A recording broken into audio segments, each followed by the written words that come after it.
Su gimtadieniu, mėlyjeji ožiaragiai, jūs zodiako viršūnė, kalno viršūnė. Aukščiau už jūsų nieko nėra. Jūs tai, ką galima pasiekti gyvenime. Jūs maksimalus užmojas. Jūsų judėjimas yra vertikalė. Arba aukštyn, arba dėja žemyn. Bet ožiaragis paprastai sugeba išvengti kritimo žemyn. Kodėl? Jo šeimininkas Saturnas padeda taip susikoncentruoti ir susisteminti savo planus, numatyti tokį kelią, taip paskirstyti savo jėgas, energiją, kad nueitų iki galo. Ožiaragis, net būdamas visiškas mažylis, jau turi savo tikslą. Jis žino galutinį tikslą. Na, jeigu ožiaragis nežino, tai beje, ožiaragiui didelis sunkumas. Ožiaragis blaškosi, jis pergyvena, jeigu jis nežino, kur toliau eiti, ko jam norėti. Tai yra reti atvejai, bet jeigu tai nutinka, tai ožiaragiui didelė problema. Ožiaragio pagrindinė savybė – mokėti taip suplanuoti visą savo gyvenimą. Jis neplanuoja 5 minutės į priekį, mėnesį ar metus. Jis planuoja visą savo gyvenimą. Ir taupiai, sistemingai skirstoma energija, viskas skaičiuojama, planuojama, kad užtektų nueiti iki galo.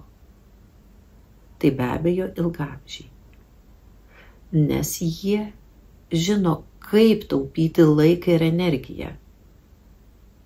Kinų medicinoje yra pabrėžima, kad kai tu gimsti, tu gauni tam tikrą čia energijos kiekį, kuris yra visam gyvenime. Ir jį reikia taupyti, kad nueitum iki galo. Neišvaistyti, jis saugomas dubenyje ir tu tą dubenį turi nešti labai atsargiai. Priminsiu, kad būtent senovės Kinija, beje ir dabartinė Kinija, ir yra ožiaragis.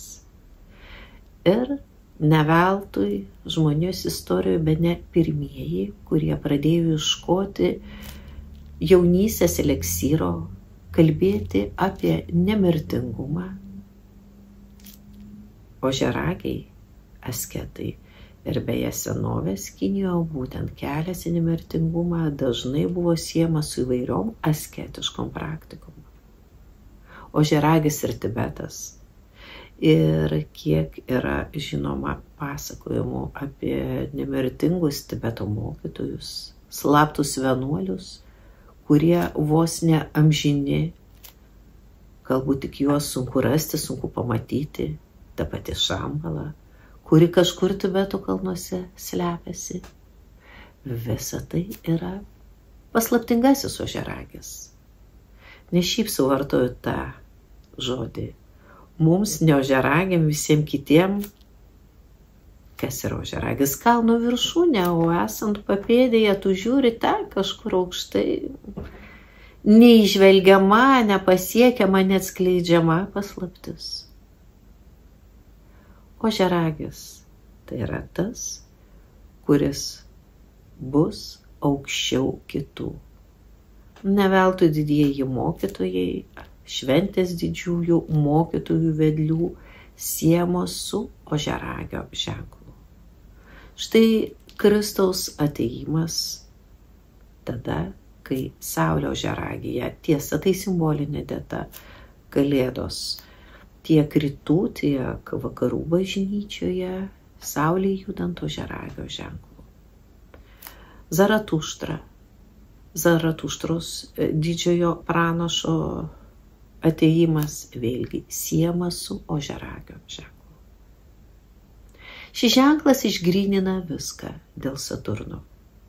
Jis atsisako viską, ko nereikia kelyje.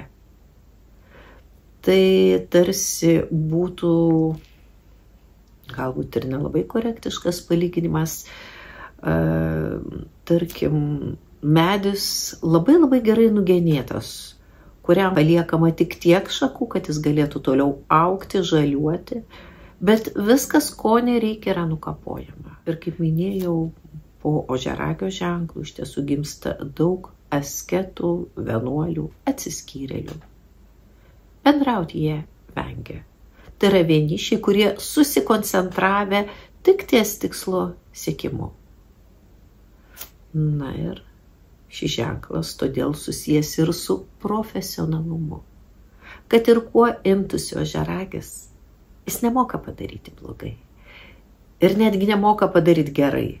Jis daro labai gerai. Tai yra neprilygstama. Tai yra aukščiausios klasės profesionalai. Ir kai manęs kartais klausia per konsultacijas, tarkim, kažkokių didelių įmonių savininkai, kokius žmonės reikėtų kviesti, kad jie galbūt kolektyvui vadovautų ar tam tikrą užduotį atliktų ir kad jie visada būtų ramus ir kad galėtų visada pasitikėti. Aš sakau, ieškokit ožiaragių. Viską, ką padarys ožiaragis, bus tobula. Taip. Šį ženklą tikrai galima laikyti tobulumo ženklų. Jų tokia užduotis. Galbūt kažkiek sąsajų su ledo karalienė, kuri gyvena viena, nepasiekiama savo stiklo, savo ledo rūmuose. Tai yra tobulas kristalas, tobulos briaunos. Viskas skaidru, viskas aišku. Tiesa, tai žemės ženklas. Ir jeigu jau prakalbome apie kristalus, tai iš esmės tinka visi kristalai, kurie yra juodos spalvos. Juodas obsidianas, juodas oniksas. Tiesa, yra vienas juodas akmuo, kuris jau atitinka priešingą zodiako ženklą Vėžį, tai būtų gagatas. Ir jis beje minkštas akmuo, jis lengvai skyla, trupa, tai jau Vėžio globos akmuo. Tad nors gagatas ir juodos spalvos, bet mes jo nelaikome tikruoju ožiaragio akmeniu, nors kaip mėnulio kompensacija visai neblogai. Mėnulis tai ta planeta, kuri jau yra depresijoje, jinai yra išvaryta. Mėnulis yra kas? Namai, šeima. Ir siekiant, ko gero, stiprinti ryšį su artimaisiais, su giminė, su protėviais, ožiaragiui verta įsigyti gagatą. Ypač vyrus ožiaragius dažnai žmonos kaltina, kad jų niekada nebūna namuose, kad jie net per išeigines sugeba būti darbe ir kad didžiausias stresas ožiaragiui yra atostogos. Tada jis kenčia. Jam pasidaro labai liūdna ir jis ieško visokių būdų kažkuom užsiimti, kažką veikti, kad tik nesiilsėti. Štai toksai ženklas. Egzaltuojanti ožiaragio planeta yra Marsas. Vadovas, viršininkas, kovotojas. Ir jeigu jau ožiaragis kažką nuspręs gauti, laimėti, jūs jo nesustabdysite. Dieną naktį dirbs, kovos ir laimės. Tai nugalėtojų ženklas. Vedlių ir viršininkų ženklas. Ir kaip minėjau, ožiaragis, archetipinis ožiaragis, tai yra veiklos, tai yra karjeros žmogus, bet ne šeimos. Ir čia mes galime įžvelgti ir gilią astrologinę filosofiją. Ten, kur yra karjera, ten, kur yra darbas, mėnulis, tai yra šeima, namai. Planeta silpna, ji yra depresijoje. Kitaip kalbant, šeima, namai ir karjera yra opozicijoje. Yra du nesuderinami dalykai. Arba renkamas karjerą, arba šeima. Ir galbūt čia yra aišku, kodėl šimtmečiais dirbdavo, šeimą išlaikydavo vyrai, o moteris pasišvęsdavo vaikų auginimui. Šiais laikais, kaip matote, ieško moteris kompromisų, yra arba labai vėlai gimdomi vaikai, arba jeigu anksti, tai yra auklės, tai yra vaikų darželiai. Galbūt tai žeidžia vidinį moters pasaulį, galbūt jai trūksta namų, šeimos. Neatsitiktinai yra šiais laikais padaugėjusių moteriškų depresijų. Galėčiau tik tai patarti, kad vienas galbūt svarbiausių ir pažeidžiamiausių dalykų planuojant savo gyvenimą ožiaragiam yra šeima. Ožiaragis turi labai gerai pagalvoti, kada jis tuoksis, kada planuoti vaikus, nes tai gali virsti labai rimtų iššūkių ožiaragiui jo karjeroje.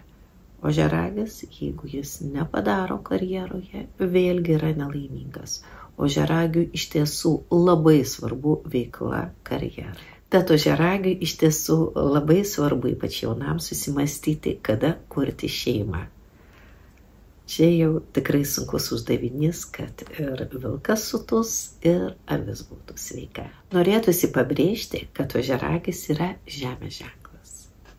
Tai moteriška stichija, kuri suteikia ramybės, pastovumo šiam ženklui.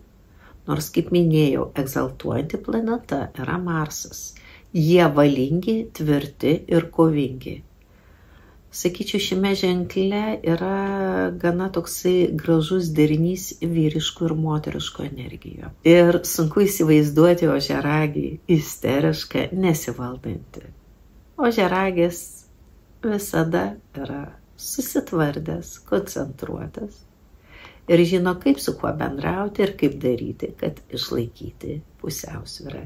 Išvesti iš kantrybės ožiaragį beveik nėra galimybių. Kadangi ožiaragis yra žemės ženklas, o pagrindinis šeimininkas ožiaragio yra Saturnas, ožiaragiui labai svarbu akmenis, tad kam jau ką, bet ožiaragiui visada gerai turėti kažkokį tai mylimą akmenį, kurį galėtų nešioti su savimi. Ir tai nebūtinai bus juodas oniksas ar juodas obsidianas. Tai gali būti ir deimantas, tai gali būti ir perlas, kuris yra priešingo zodiako ženklo Vėžių šeimininkas. Jeigu jums patinka, nešiokite. Jums reikia šalia savęs kokį tai akmenį visada turėti, jausitės tvirčiau. Na, o ožiaragio spalvos, pagrindinė spalva yra juoda. Taip pat mes galėtume priskirti ir tamsiai mėlyną. Na ir ko gero derinys ožiaragio spalvinis klasikinis tai juoda ir balta. Nepaminėjau dar vienos planetos, kuri atneša rūpesčių ožiaragiui. Tai Jupiteris. Jupiteris įstatymas. Tiesa, Jupiterio rolė ožiaragio ženkle yra gana dvilypė, keista. Įprastame buitinėme lygmenyje Jupiteris yra išvarytas ir tai reiškia, kad įstatymai, Jupiteris būtent atsakingas už įstatymus, bendri įstatymai ožiaragiui nelabai galioja. Ožiaragis pats savo susikuria įstatymus, tiesa jų laikosi. Ožiaragis tas, kuriam taisyklės yra tos taisyklės, kurias jis pats sugalvojo. Kita vertus, būtent ezoterinis ožiaragių šeimininkas vėlgi yra tas pats Jupiteris. Tad dvasiškai pažengusių ožiaragių planeta šeimininkė jau yra Jupiteris. Todėl tarp ožiaragių yra gausu ir dvasinių mokytojų. Štai kas domisi joga, jums klasikinis pavyzdys Yogananda. Paskaitykite jo biografiją ir jūs viską žinosite, kas yra aukščiausio lygio ožiaragis. Ožiaragiam svarbus skaičiai yra 7, tai Saturno numerologinis kodas, na, o paties ženklo numerologinis kodas yra 25. Skaičiai, kurių galbūt reikėtų vengti, tai būtų 2 ir 5. Vėlgi, nereikia tai žvelgti kaip į griežtą taisyklę. Galbūt pagal jūsų asmeninį horoskopą jums laimingi skaičiai gali būti ir kiti. Tai sakau todėl, kad ožiaragis pats savo šeimininkas ir bendros taisyklės dažniausiai jam negalioja. Ožiaragis yra individualistas, vienišius, tas, kuris pats ieško savo gyvenimo kelio ir pats vienas juo eina ir ten galioja tik tai jo įstatymai. Tad ožiaragis pirmiausiai turi remtis tik į save ir judėti tiesiai, be dvejonių. Ir savo tikslo ožiaragis pasieks. Tad su artėjančiu gimtadienio ožiaragiai siekite savo kalno viršūnės.